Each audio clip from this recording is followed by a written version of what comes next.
There are stories that, when you look at them closely, feel almost unbearably painful. But when you step back and see the whole picture, you realize those very moments were quietly guiding someone toward a different kind of life.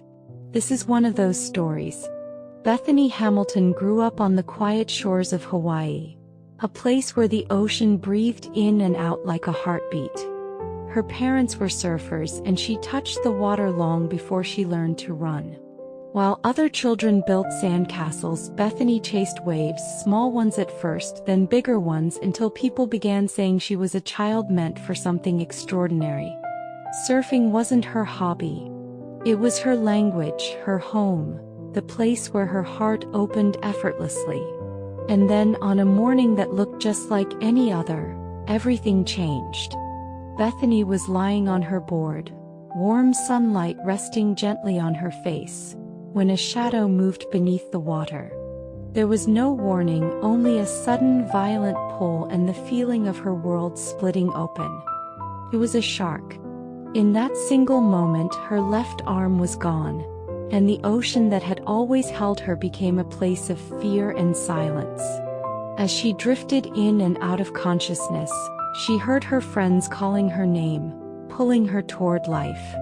She survived. But the girl who had risen with the waves every morning now lay in a hospital bed, wondering if her future had disappeared as quickly as her arm had.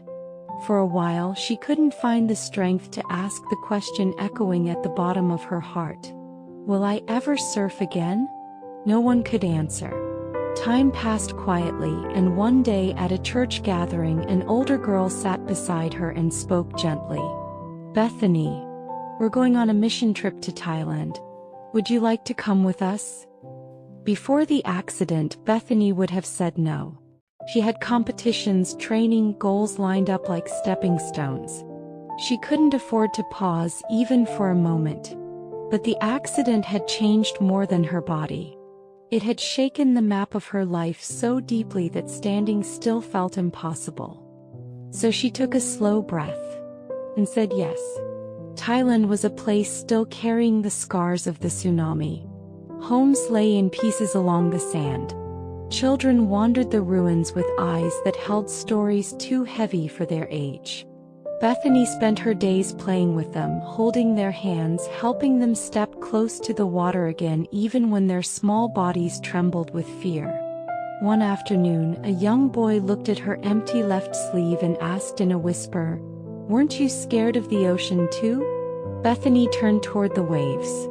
They sparkled quietly under the sun, like something living and wounded at the same time.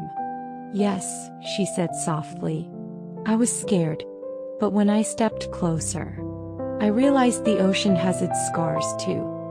The boy nodded, and for the first time since the tsunami, he walked into the water up to his ankles. Watching him, Bethany felt something inside her loosen, a knot of fear and grief she didn't realize she'd been carrying. And she understood in that simple moment that life can look tragic when you're close to it. But when you step back, you begin to see the quiet ways it leads you somewhere new. When she returned to Hawaii, she picked up her board again.